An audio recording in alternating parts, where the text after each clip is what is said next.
This exchange is a clear example of how oversight can break down when direct questions don't get direct answers. Thank you, Mr. Chairman. Director Patel, just like the rest of the federal government, there have been significant personnel changes at the FBI since President Trump took office. I want to better understand the scope of the turnover and the changes occurring at the FBI. Since January 2025, how many FBI employees have retired, resigned, been fired, or otherwise separated from employment? I need a number. We'll get you a number. What is the number? You don't have it? Not off the top of my head, and I want to get you the right number. Would it surprise you to know that it's probably in the thousands, like 5,000? I don't think that number's Well, accurate. you don't know. Next question. How many special agents or analysts have left or been fired from the FBI since January 20th, 2025? Say, we will get you the numbers, and anyone that retires is of their own volition, and anyone that is terminated at the FBI, as I've said before, is done so because they have failed to meet the standards and uphold their loyalty and oath to the Constitution. Yeah, so you say. Next question. How many executive assistant directors, or special agents in charge have left or been fired from the FBI since January 20th, 2025? Again, people leaving on their own accord or terminations were done by the standards set at the FBI that have been carried out With this question, I'm getting to the leadership of the FBI, and you don't have that answer.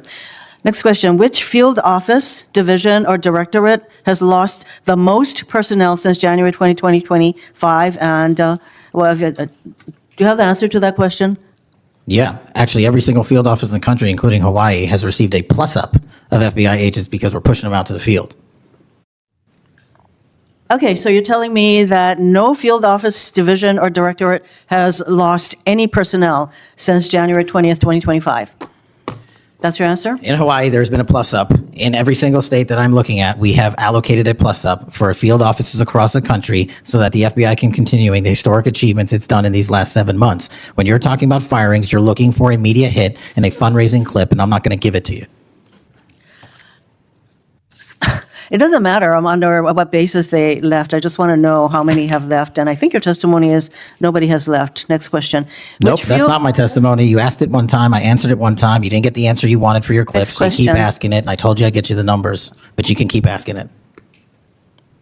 Which field office, division, or directorate has gained the most personnel since January 2025?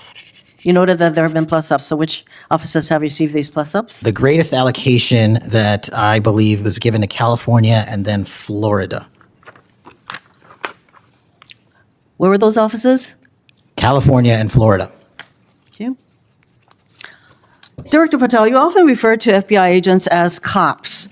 All of us, Democrats and Republicans, support the police officers who keep our communities safe. But while our states, cities, counties, and towns all employ police officers to protect our communities, Congress has empowered and equipped the FBI to take on missions that local police cannot, especially taking on terrorists, hackers, and spies. I'd like to assess how well the FBI is able to handle its specialized missions under your leadership. The FBI is the nation's lead federal law enforcement agency for investigating and preventing acts of domestic and international terrorism. And yet the executive assistant directors in charge of the FBI's national security and intelligence branches were both forced out at the beginning of the year. Who replaced them in those positions? Excellent qualified personnel to lead the mission of arresting 23,000 violent criminals this year alone. That's twice as many the as people before. who took the places of I'm not going to give you any names so you can attack them. Why not? So you can attack them. I'm not doing that. The You're not people gonna sitting give in me the those names seats are of- extremely qualified to handle the job. We You're not would gonna not give have me the the results. names of We would- personnel who we would should not be have the on your- reduction Right, of fine, violence in the moving state on. of Hawaii if we did not allocate the Earlier resources we this did. year, FBI counterterrorist special agents and investigators were reassigned to assist with immigration enforcement. Reportedly, these counterterrorism experts were returned to the jobs they trained for in late January after Iran threatened to retaliate for our strikes on their nuclear facilities. Have those experts remained in the jobs they trained for since that time? Yes or no? FBI agents' primary responsibility is exactly what they are assigned to do. We always work with our So since they interagency returned part. to their positions, If you're not are going to they let still me in answer, those why don't you positions? just do your soliloquy in the 4.5 minutes you have I am left? not asking for a soliloquy. It's just a yes or no. Are those people who were returned to their jobs still in those jobs? Yes or no? They never left. What was that? They never left their primary job. It is a surge of resources in law enforcement working with the interagency to combat violent crime and reduce violent crime in they were never historic reassigned to do immigration. proportions. That's your testimony. Okay, Director Patel, the FBI is also the lead federal agency for investigating cyber attacks and Yes. cyber intrusions, both by foreign nation states and by non-state hacker groups.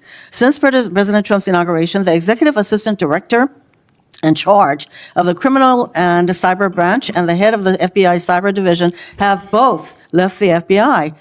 What are the names of the people who replace them in those positions? The cyber branch is one of the most impressive at the FBI. 409 arrests this year, 169 convictions. That's a 42% increase from the same time last year. It's that So branch, any Mr. suggestion that the FBI cyber division is not operating at full capacity and better than ever before, the leadership at the branch is implementing these changes necessary to attack the cyber and ransomware infrastructure operators You know for Iran, why China, they're and Russia. important? I want to know who has those positions, since the people who originally were there, Supremely are no longer qualified there. individuals have those positions. Are they?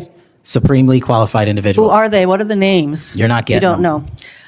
Special agents who investigate cybercrime were also reassigned for immigration enforcement. Have those expert investigators returned to their duties? Yes or no? All agents remained on their primary duties while surging to allocate resources for interagency operations to the Homeland Security task forces across this country. So are you? Am I what? See, I'm not getting the yes or no answers. I get all this explanation. So there you go. No, you get the work that Are the men you and women of the planning FBI are doing. And you Any don't want that. additional personnel cuts to the cyber division in the future? The only people that will be terminated at the FBI will be those that violate their oath of office or fail to meet the high standards at the FBI.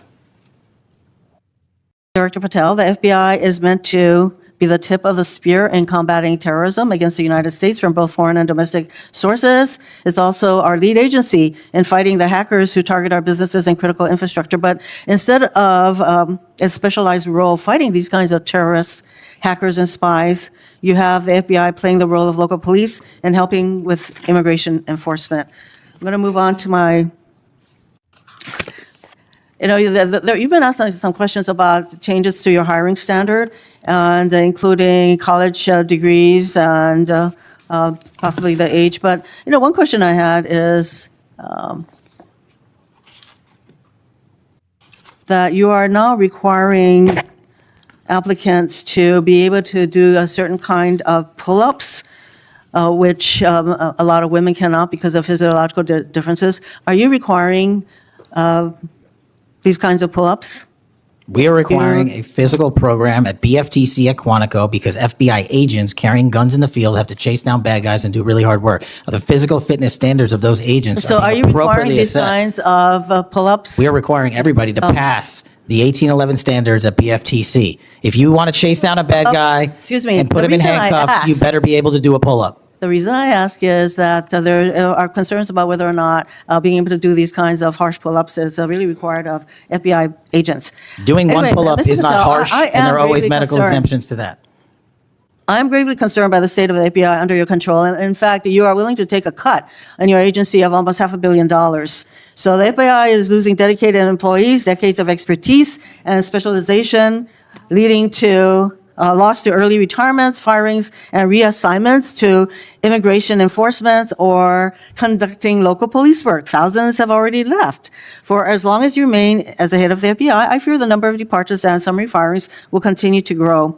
Mr. Patel, before the vote on your nomination of this committee, I noted that your most significant qualification, this is not just something that I noted, but others, your most significant Actually gets this place going. qualification was your 100% loyalty to President Trump. And I fear that that continues to be the motivating factor in your position as FBI Director. Thank you, Mr. Chairman. May I, Mr. Chairman? Director Patel, did you have Yes. anything you wanted to say now? That is an entire falsehood. You can delete my 16 years of government service to multiple administrations all you want. The fact is that I was a public defender. I was a national security prosecutor. I was a House intelligence staffer. I was a deputy director of intelligence. I was a chief of staff to the Department of Defense and the Secretary of Defense. I led the counterterrorism missions for the White House. Those are just some of the jobs I held in my 16-year career. There was no loyalty then. There's no loyalty now to anything but the Constitution. Senator Mazie Hirono is trying to establish something very basic: what is actually happening inside the FBI under Kash Patel's leadership. She asks for numbers: how many people have left? How many senior officials are gone? Which divisions are losing expertise? These aren't abstract questions. They go directly to whether the agency is being weakened or reshaped in a significant way. But Patel doesn't provide those answers. Instead, he repeatedly says he'll get back with numbers, shifts to talking about overall successes, or reframes the question entirely. That's a pattern throughout this exchange. When Hirono asks about departures, he talks about plus-ups. When she asks for names of replacements, he refuses, saying he won't give her names to attack. When she asks yes or no questions about reassignments, the answers turn into long defenses of FBI performance. From Hirono's perspective, that's the problem. Oversight depends on clarity. If leadership can't, or won't, provide basic information about staffing, structure, and decision-making, it becomes difficult to assess whether the agency is functioning the way it should. And her concern goes beyond numbers. She's pointing to something bigger, the loss of institutional knowledge, the shifting of agents away from specialized roles like counterterrorism and cybercrime, and the possibility that political priorities are reshaping the Bureau's mission. Patel pushes back hard. He frames the questions as political, even suggesting they're aimed at producing media clips rather than real answers. He leans heavily on crime statistics and operational successes, arguing that results speak for themselves. And he repeatedly insists that anyone who left or was fired simply failed to meet standards. But those answers don't really engage with what Hirono is asking. She's not debating whether arrests are up or down. She's asking who's leaving, who's being replaced, and whether critical expertise is being lost in the process. When those questions go unanswered, her frustration builds. And by the end, she makes her core argument very clear. That the FBI, in her view, is losing experienced personnel and being pulled away from its core national security mission. That's the heart of this clash. It's not just about tone or tension, it's about two fundamentally different narratives. One says the FBI is stronger and more effective than ever. The other says it's being hollowed out and redirected in ways that could have long-term consequences. For viewers, the takeaway is this: moments like this aren't just political theater. They're one of the few ways the public gets a window into how major institutions are actually being run. And when basic questions don't get clear answers, that raises concerns that go far beyond a single hearing. If you want more breakdowns that help you understand what's really happening in moments like this, follow along.